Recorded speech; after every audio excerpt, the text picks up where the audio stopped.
Hey guys, I thought I'd do something fun today and talk about some of the most supernatural things that I've had happen. I don't think I didn't write any down, so I'm just kind of totally winging it here. But in lieu of Halloween being just around the corner, I just thought it'd be fun to talk about some of these things. You guys could share your experiences down below as well. Most of my haunted experiences, or the scary stuff that happened to me, happened in a little house in Kent, Washington. I had just gotten married and we were moving from an apartment we were going to get our first house. And it was so exciting because we found this place with a little circle driveway, and it was like a little cottage, and it had this beautiful fence all around the yard. We wanted to get some German Shepherds. So it was like a full half acre and this beautiful garden area so we could garden. And it was like the ideal place, but it was really cheap, and we got it like right off the bat. We were the first to make an offer and we got it immediately. And what we didn't realize is we inherited a whole ghost family. That's because I was supposed to do what I'm doing now. And that was like to pique my interest and to make me just learn to be more aware of what goes on around us energetically. So in that house, oh my gosh, so many things happened. I actually have another video here on YouTube about all the experiences that I had in that house. But basically, like, some of the most profound, like, holy crap, did that just happen moments were I was sitting in the living room, and I had just turned the TV off, and I set the remote control down beside me, and it fell. And then I only heard, I didn't see anything, but I heard, it sounded like a Labrador, like, jump up from under the kitchen counter or under the kitchen table and like run across the whole kitchen. We had hardwood floors. You'd hear the dog jump up from the sound of the remote, run across the room. And when it got over where the sink was, the faucet turned on full blast. Just the sound. And, I whipped my head over and looked, and I didn't see anything. And all the other animals that were around me, we had 3 German Shepherds, a Maltese, and 5 cats. All of them looked also. So I was like, holy crap. And then just after that happened, the blinds in the kitchen, like sounded like a cat rubbed against them. Like, I can't mimic the sound, but it's like, blinds being pushed against like that. And so all of that happened. And my husband at the time was in the other room down the hallway in his office. And I just sat there going, I don't even know I don't even know if I should move right now. And I just kind of froze. And then I hear him call out. He's like, what was all that? And I said, I don't know. He said, did one of the dogs just get up and run? And I was like, no. He's like, you're kidding me. Did a cat rub against the blinds in the kitchen? Nope. He's like, what are the animals doing? They're all laying around me. We're all kind of relaxed at the moment. But I was like, that was all paranormal. He was like, whoa. He probably about pooped his pants from the other room. He tried to play it cool, but he was probably like, what? And it was really confirming for me that he had heard all that too. Another time, it was pretty funny, is I was ironing some cloth napkins for some guests coming to stay. And I was doing this in our laundry room right across from like a washer and a dryer. And as I was ironing, the dryer popped open like a good 6 to 8 inches. Like, it went boom, slam. And I just jumped, just like look at it, like, did that just happen? And about when I said, did that just happen? Then the washing machine dial, where you adjust, the settings on the washing machine, it went, and I was just like, and then that same husband like came walking through between the washing machine and the dryer and me ironing, and he just walks through with a beer. And he doesn't even look at me, and he says, What did he say? He said something like, I think I've had one too many beers. I was like, oh, I guess he heard that one too. Oh gosh, there were times when, okay, so this one's actually kind of cool. They didn't like my husband as much as they liked me. They really liked me. They protected me and did cool stuff for me. Sometimes, like, they would alert me if the cats were going to get out. Like one time there was a storm and we had a cat enclosure out back and the roof was starting to flap and come off. And so they like alerted me and let me know that this shadow figure, I was taking a nap in the bedroom and I didn't even know what was going on, but I saw a shadow figure pacing back and forth in front of my door. And I was like, that looks like somebody concerned. So, and back then I wasn't even like psychic like I am now, but I was like, a shadow looks like it's concerned. So I got up and I walked out and I kind of followed where the shadow went. And it brought me back to the cat room or the guest room that had a window where the cats would go in and out into the cat enclosure. And I saw that the thing was loose and I was like, dang, they're really looking out for us, you know? One time they would lock him out. They would lock him out. He smoked cigarettes and he'd go out and kind of like just have a cigarette before bed kind of thing. And he would go out there and he'd try to get back in and they would bolt him out. They would like deadbolt the lock. And I'd be in bed and he'd come like knocking on the window and he'd say, your stupid friends locked me out. And he knew that I wouldn't do that because I was kind of scared of him.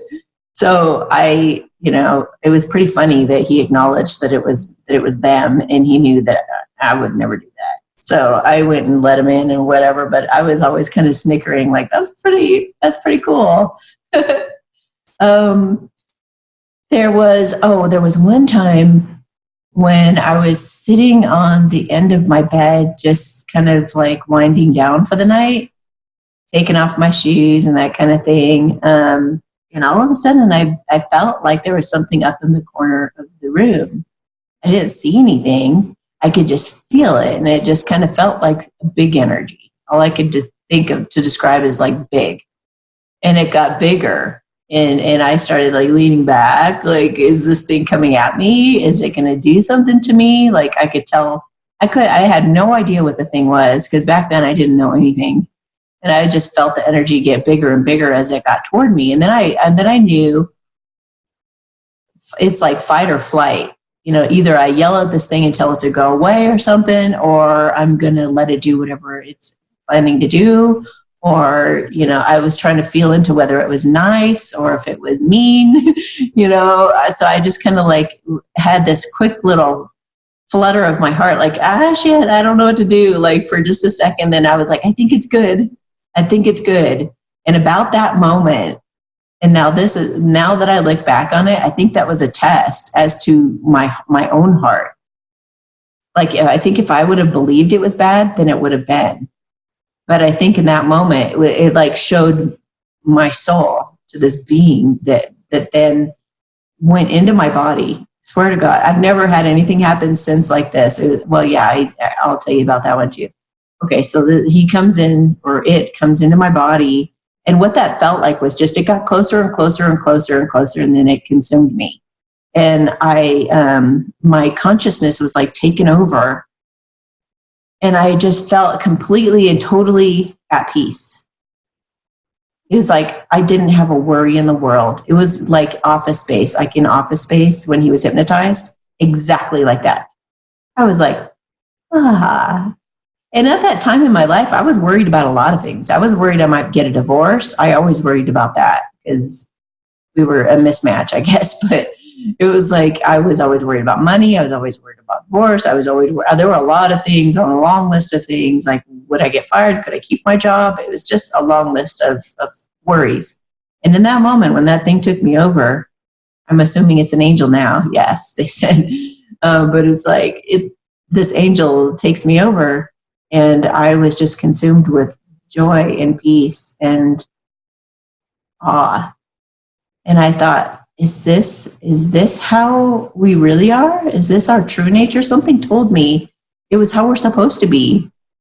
And I was like, I don't know how a person gets to this, but did we somehow warp it? Did we? I was like thinking all these things like, did we mess this up somehow? Is this how we're actually supposed to be? Is this how like Aborigines are? Is this how, and I was like, is this how Mother Teresa was? Is this how Gandhi was? And back then I didn't really know about enlightenment or anything, but something told me that it was like how we're supposed to be. Because it was so easy and it was so relaxed. And somehow I knew that all my needs would be taken care of, always. I didn't have a thing to worry about in the world.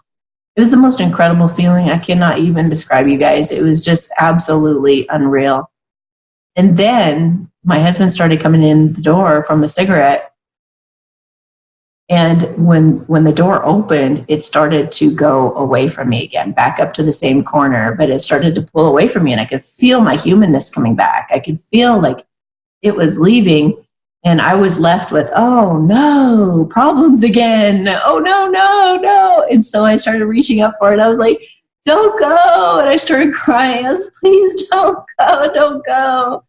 And he comes in the bedroom and he's like, what's going on? And I was like, I don't know. And I started crying and I started telling him everything that just happened. You know, I'm like an open book. Blah, blah, blah, blah, blah, blah, blah. And he was like, he couldn't even sleep that night. He was actually scared because that kind of stuff scared him. But for me, it was like this incredible miracle, right? But I've heard stories of people actually having a similar experience, like, is this good or is this bad? And they've thought, I think it's bad. And then the thing hurts them. So I think that that's also like something like, if we do have extraterrestrials that visit the planet later, they're going to tap into you like that. They're going to have like these mirrored eyes and they're going to stand before you and they're just going to be looking at you like non-assumingly, and they're going to be touched and tapped in telepathically. And they're going to be able to tell from your response to them what your default is. Is it love or is it fear? And by that, they'll determine if you're a good person or not. Because if you're a fearful person, then that would make you a violent person. Isn't that crazy? So I have all these like philosophies and theories and stuff bouncing around in my head. Okay, so another experience would have been my enlightenment experience itself. That was pretty trippy. And that was also in that same house. I had a lot of things happen while I was in that house. It was amazing. I had this woman that I had gone to for massages for a long time. And she was just a very, very loving woman. She spoke to angels and things like that. And I had come out of a very, very strong Christian background. I was a Bible talk leader. I really did not approve of things like I'm doing now. And I was like very, very strict. And I wouldn't even look at a guy's area, either in the front or the back. I wouldn't even look at the bulges of baseball players. I was that extreme Christian. Like, oh, I'm too innocent to look, you know? And so I went from that, and this massage therapist, like kind of like she was massaging me, but she was like massaging the duality out of me as she did, you know? And I was so judgmental and so afraid and so frail. She worked on me for years like that. And she finally kind of cracked me open slowly but surely, helping me take personal responsibility. And when I would talk about, oh, that person lied to me or something like that, or they manipulated me, she'd say, honey, where are you lying to yourself? Let's leave the other person out of this. You know, where are you lying to yourself? Where are you trying to manipulate yourself? And she was so loving. And she just would make me cry. She could break through my tough exterior and my, yes, they should pay, or whatever I was in back then. And just the victim mentality. We don't even realize sometimes that we're in victim mentality. But if we're feeling like somebody else shouldn't have done something that they did, that's a victim. Or that whatever that situation happened, shouldn't have happened. So anyway, she waited till one day. She said, you know what? I think you're ready. And I was like, ready for what? She goes, I'm going to give you a book. And I want you to take it quite seriously, you know, because this is your next step. This is for you and you're ready. And so she gives me this book, and it was Eckhart Tolle's A New Earth. And I recommend it all the time because of what it did to me. I took that book and I read it, and I was like, oh my God, this is what it reminded me of the energy that I was in as an angel. When that angel came in, I was like, this is how you get there. This is how you get that feeling. And I was like, oh my God. And he gave instructions, and he even told you, go look at a flower. Like, if you don't believe me, like, go look at a flower and take on its essence. And I was just like, I don't believe it. So I'd go like sit with the flower and just stare at it. Like, it's not doing anything. It's not doing anything. And then I go, whoa, I feel peace, So it's like, if you do read that book, you got to take it very seriously and not just read it. You have to put the bookmark in and go out and experience what he's saying for real, like test it out in every way. Don't let one word or phrase go by without you seeing if it's true. Go see if it's true. That's what I did. Like, I was a Berean of noble character, according to the Bible. And I went out there and I did everything he said. And I would sit under trees and stare forever. And all of a sudden, it's like this whole other realm opened up. And it was like all the colors became vivid and bright. And it was like that angel feeling came back where I couldn't fret. I couldn't fear anything at all. Everything was just beautiful, beautiful, beautiful. And it stayed for 6 months, you guys. And I didn't have any thoughts anymore. It was just pure instinct and love, instinctual love, really. I was just walking around, and anyone who would approach me, and I had a very high pressure corporate job back then. I was a community relations director for retirement living.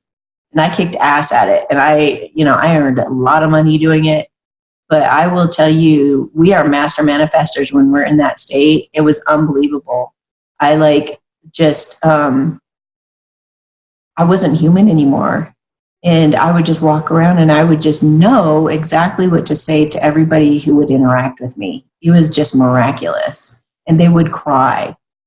And I couldn't get upset or jarred at anything. And I would think to myself, I think I'm hungry. And somebody would walk in my office and they would be like, oh, we made a sandwich today. We have an extra sandwich if you want one. And I'd be like, oh, okay. I would eat the sandwich and just always at peace. I even had a fight break open around me in my manager's office, the executive director. So I was in there, we were having a meeting, and these nurses come in and they're like cats, like all over the place. And I just like stayed very present in my own field and just like was God source energy and just watched it all, just observed very calmly. And they spun out of the room and my manager looks at me, he goes, weren't you scared? And I was like, no, of what? And he was like, holy crap. Like, he goes, who are you? And I just laughed.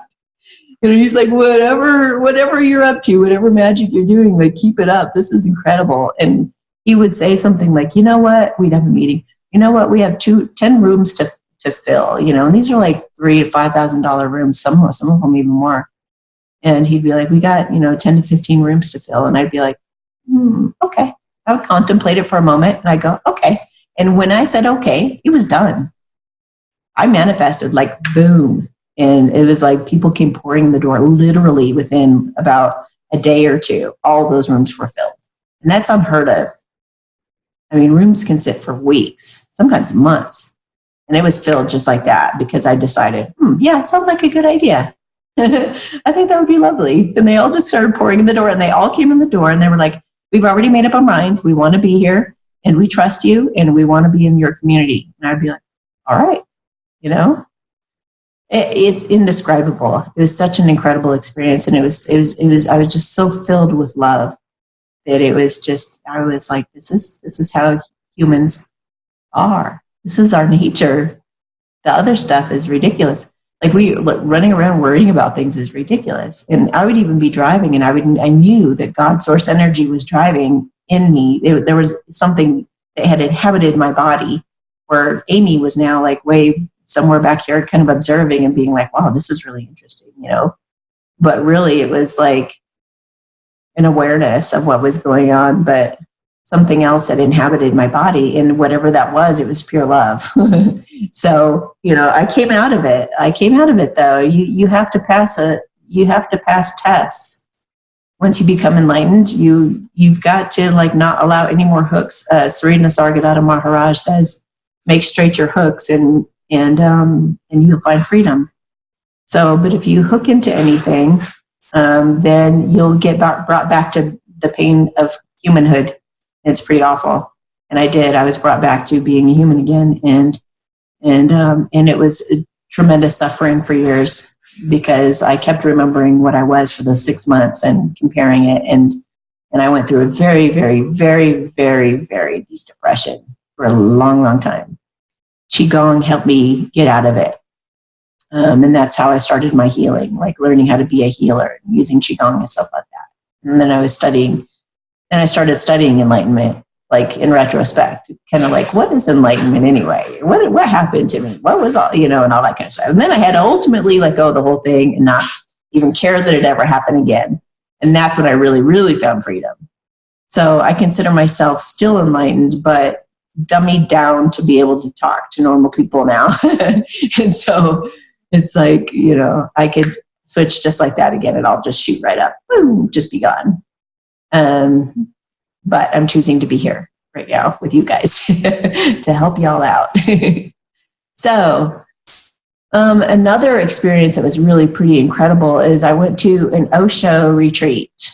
I was in Texas at the time, and I was like, God, I really want to go to India. I want to go see a guru. I really want to go get transformed. I feel like sitting in front of a teacher and being told something profound and having this really incredible experience. And then I got this email, and it said, Madam Jyoti from India. Now that's spelled Joyti. Yeah, something like that. And so Madam Jyoti from India coming right here to Texas, and it was only about like 45 minutes from me. And I was like, wow, that's cool. Okay. Back then I didn't really realize how you could manifest like that. I didn't use the terms that we use today, but I was like, wow, that's a coincidence. I just thought about that. And so I went, and it was like a 2 or 3 day thing. We stayed in cabins. It was like really cool. I met a friend there that was really sweet. Hello, if you're watching. Wasn't that fun? And they do this thing. They do like a ceremonial thing where you can get like a proper blessing, and they give you a new name. You're like initiated into the whole Osho thing. And I was like, yeah, that's what I want to do. That sounds like what I was wanting to do, before all this even happened. That sounds perfect. If we get to sit in front of that guru and like she does something special, like that's the thing I want, right? And there were only 5 of us. There were probably maybe 100 or more, like 100, 150 people there. I don't know. I don't judge that stuff very well, but there are a lot of people there. And there were 5 of us having this done. And I was the one sitting in the middle. And when she went over to the side, she was talking to these girls that kind of support her, kind of like spotting, with weightlifting. They kind of like just help her. And she goes over and she whispers something, and she looks at me and she points to me like, that one. And the girls were like, okay. And I was like, oh shit. Because I was already nervous and I already didn't know if I was going to do things right. People were like bowing down to her and doing all this. I was like, I am not gonna do what these other people are doing. I'm so like rebellious sometimes. I was like, I'm just gonna be myself. I'm just gonna walk up there and just do what's natural for me. I'm not gonna like do whatever they're doing. I can't even remember the set of sequences that everybody's doing everything in. It's like, I'm just gonna go up there and just do whatever she says or do, whatever feels right in that moment. So I go over and I'm like in that middle pillow, and I'm like waiting for my turn, and I am paying attention to what they're doing, because I'm like, I just was observing it, and I was all nervous, and it's almost my turn. And I get up there, and she's so loving. She's just so beautiful and so loving. And I sit on this pillow right in front of her, and she says, and she like reaches forward and she like puts her thumb right there. And I swear to God, I was not on drugs, nothing. And she puts her thumb there, and then all of a sudden I was in some kind of a blue wormhole or a blue tunnel thing. It just looked like it does in the movies. It just looked like a dirt tunnel, but it was bright blue and lit up, but bumpy, not bumpy, ribbed. It was like ribbed. And it was like, it just went, and you could see it was like, it was turning and twisting and flopping and going all over the place. And I'm zipping down this tunnel like lightning fast. I'm going so fast that it's like it's like as fast as a roller coaster ride, a really fast one. And you know how they do the loops and stuff? But I wasn't getting nauseous. But I was like crying because the wind was whipping my hair. I thought in the physical, I thought my hair was being whipped back. Like you could see my hair being blown back. It was so fast. And I was like, it was all I could do to just kind of like hold on. I didn't know where I was going or where I was or anything. And I was just like zipping, zoom, zoom, zoom, zoom, zoom, zoom, zoom, zoom. And I was like, apparently I started like sobbing, like something was getting purged out of me. Something was taken out of me. And when you enlighten very, very quickly, sometimes it makes you tremble and it makes you cry and it can make you go through pain and stuff. I didn't experience pain, but I was just flying really fast and then I started sobbing really bad. But for me, it's like from outsiders' point of view, they probably thought I was crying and really sad or something. I wasn't at all. I was actually delighted. They were happy tears, but they were tears of stuff coming out of me that needed to come out. Like when you finally realize a truth and you just have a good cry about it. It was like that, like this incredible healing cry. And I was wailing and crying and wailing. And then I started shaking and it felt like I was going to like go through the Earth's atmosphere where it gets cold. It was like I was getting actually physically cold from going too far out of the Earth's atmosphere or something. So I started shivering and shaking from the freezing cold. And that's when she told her girls, like, get her out of it. And so they started like rubbing my shoulders and like doing things to me. And I kind of, snapped out of it and woke up. And I look at her, she'd just smiling ear to ear. She was like, she knew exactly what had happened. And then she like runs her fingers down the back of my spine. And then she gave me a name. And I shared this in another video, but it was so funny because anybody I've never liked my name. And people have asked like, well, what would you name yourself if you could? And I was like, well, not Amy. Definitely not Amy. Just about anything else, and what was funny is this lady ends up calling me Not Amy. I was like, my name is Not Amy? Like, what? I was laughing so hard. Like, oh my God, of course. It sounds so much like Not Amy that I've said my whole life, Not Amy. Oh my Lord. So that was just such a cool experience. And it was awesome. I can't even countless experiences, you guys. And everybody comes to me from everywhere. I've seen hybrid aliens, angels, demons, like in human form, and like shapeshifters, and I've seen it all. I've talked to so many people because they know that I'm solid and I'm wide open and I have a very, very open mind and they can trust me. And it's just so cool to talk to these beings that are in human form. A succubus came to me once, a real succubus. Obviously I've seen like unicorns, leprechauns. I've had actually experiences with those things. Fairies. I've been sprinkled with fairy dust when I woke up one time. I've got an army of dragons that are pretty awesome. One of my dragons was really funny and he would make me laugh at work sometimes if this one guy was around. Trying to think of there's just so many. It's just been incredible. Like when you're working with spirit, it's just like one magical moment after another. Oh, this is another thing. This was so crazy. So I had this cat. He was my favorite cat. One of my favorite cats. I love cats. And his name was Leo.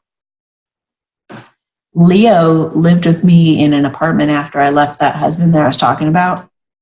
And so I was always paranoid about flowers because sometimes flowers can be poisonous to cats. So I was a very good mommy. And I got flowers from a guy once, and I took them immediately and moved them right into the bathroom, which was the first room right off of that doorway. I just like spun right around, didn't waste any time, stuck it in the bathroom, shut the doors to the bathroom. There were two doors. So I just shut everything. And so I didn't even let him have access at all. And then I look over and a petal had dropped, and Leo had licked the petal, just licked it. He didn't even like eat it. And I was like, oh my gosh. And I just grabbed it and I threw it away, and I thought everything was fine. And then he started seeming like he was having like a cough, or he was like looked like he was crying, and this like liquid was coming out of everywhere. He was sneezing. He had stuff coming out of his nose.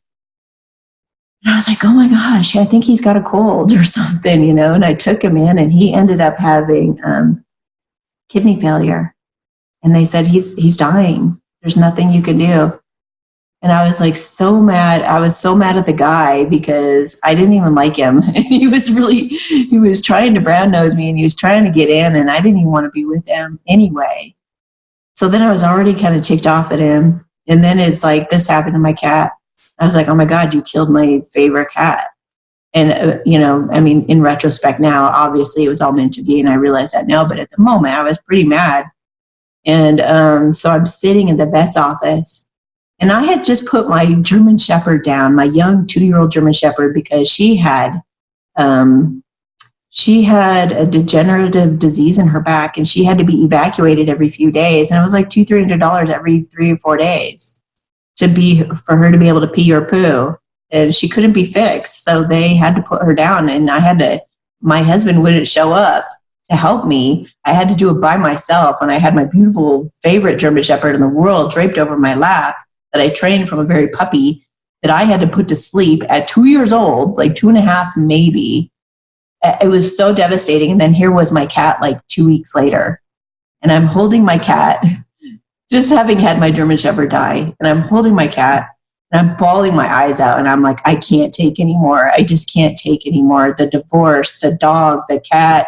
And there were other things going on at that time. And I just like fell apart crying so hard. And I just felt weak and broken. And all of a sudden, this peace came over me. It was like an angel came into my body again. It was like this peace came over me, and I held him, and I just like squeezed him, and I held him, and I just like, you know, I kind of like just swayed with him and just felt all this love from him. It was almost like he came out of his body and became this energy that then like melded with me. And we were just like feeling this really loving moment, this incredible connection with each other. And I just felt so much love and so much peace, and everything was okay. Everything was okay. And the whole room was filled with this radiant, beautiful light. And it just was one of the most peaceful moments I've ever had. It was just incredible. And then all of a sudden that jackass points his head through the door, and he's like, we gotta go. You know, like, come on. And I was like, oh, okay. So is life, you know? And so I get up, I say, you know, my final goodbyes, and I head out the door. So there's another experience. Okay, another one, another cat experience and dog, puppy. I had just gotten that same German Shepherd. Different cat though. But I just got that German Shepherd. She was a puppy. I brought her into the house, and I had this cat named Calvin. And he was my favorite cat back then. I think Leo was Calvin years later, but so I had Calvin all this time, and Calvin was like, my husband called him my stand-in husband because he was so loving and so sweet. And anytime I would cry, he would come like pat my tears with his paw or lick them. And he was so sweet. He'd wait for me when I'd get home from work. He'd be right out waiting for me in either the driveway or the front porch. And he was just like a little saint cat. He was just amazing. He would I'd throw beer bottle caps down the hallway, and he'd run after them and fetch them and bring them to me. He was so cool. So he was like my favorite little friend ever. And one day we got this little German Shepherd, and I felt Calvin like he felt like he was saying goodbye, and I felt really bad for him. I was like, this German Shepherd is not going to replace you. You're still my little best friend in the whole world. I don't, this doesn't mean you've been replaced. Your job is not gone and blah, blah, blah. So I actually brought him in the bathroom and I had to talk with him. I said, please don't leave me. Please don't leave me. Please stay here. You can do, you can guard she can guard the outside. You can guard the inside. I was like bargaining with him as to how he could stay and still have a job or whatever was keeping him, wanting to go. And I was like, oh, I don't understand. But he, he went outside and I was like, okay. And I hoped I'd talked some sense into him. And then that night, like 10 or 11 at night, my German Shepherd puppy just like flopped over. It was like we were watching her and she was fine. Then she just kind of like flopped over. And we thought, oh my God, our little puppy just had a heart attack. We picked her up and she was just all floppy and she wouldn't even move. And we're like, what happened? What did she eat? We went through our whole day. Like, what did she eat? What did she get into? Was it a poisonous plant? Was it like all this stuff? And we were racking our brains and we couldn't figure it out. And there was no blood. There was nothing like physically evident, nothing. She just wouldn't even like lift her head. She was just like dead. And and I was like, should we take her to the vet? And he's like, there's nothing wrong with her. We can't even tell anything wrong with her. She's just laying there limp. And so he was like, I'm just going to go to bed. And I was like, I'm going to stay up and I'm just going to hold her and just comfort her. That's all I can think to do. So I sat Indian style at the foot of the bed and just held her and rocked her and just petted her and just kind of hummed and sang to her and told her I loved her and told her what she had to look forward to in life, that she could guard and watch the house and she could go, she's going to become trained by a positive reinforcement trainer, which I was learning how to do that at the time. And I was like, you can do tricks, you can do it, So this probably was like probably an hour and a half or so. And it was just very, very sweet, but very, very sad. And I didn't know what was going to happen to her. And all of a sudden, out of nowhere, she just pops up and goes running away. And I was like, what just happened? What was that? That was crazy. I woke him up and I was like, dude, she just like jumped up and ran away. Like, she's fine. He's like, well, good. Save us a vet bill, So I get in bed and I go to sleep. In the morning, he comes in, bawling his eyes out. Amy, wake up. Oh my God. Oh my God. And I was like, what? Calvin got hit by a car in the middle of the night. It looks like. He's like, I got to go bury him. Like, how much of this do you want to be a part of, And we were so sad and depressed that we like closed the blinds and he stayed off work for like probably 2-3 days. And we cried and cried all day.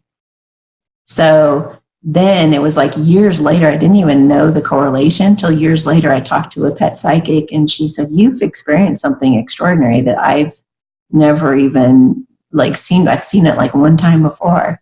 And I said, what's that? And she said, you had a puppy and a cat. And she says, the cat died and went into your puppy's body to be comforted by you in his last hour. And I just bawled. I mean, I'm getting chills everywhere right now. I just bawled and I was just like, oh my God. Oh my God. So life is energetic, you guys. It's not this physical form stuff that's going on around us. Those are just distractions. All the stuff you see with your eyes and all of this stuff is just a distraction. The real stuff, the miracles, the real power is in the energetics around us, the subtle energies, the subtle things that go on that, you can attune yourself to and you can learn how to tune into using your intuition. But that's where the really good stuff is in life. Anyway, I've babbled on long enough. I'm sure there are many more things I could have come up with, and I'm going to be like, dang it, I forgot that really cool thing. And one just jumped in my head, but I'm going to save that for another day because that's a really, really scary story. Or if you guys want to request that I tell you a really, really scary story, maybe I'll do it around Halloween or something, or on Halloween. But anyway, hope this was fun for you guys to listen to and I didn't bore you too much. Have yourselves a beautiful day. And if you like talks like these, then definitely check out my playlist called Talks About Life, or other playlists that I have. So, all right. Yeah, have a good one. Talk to you later. Bye.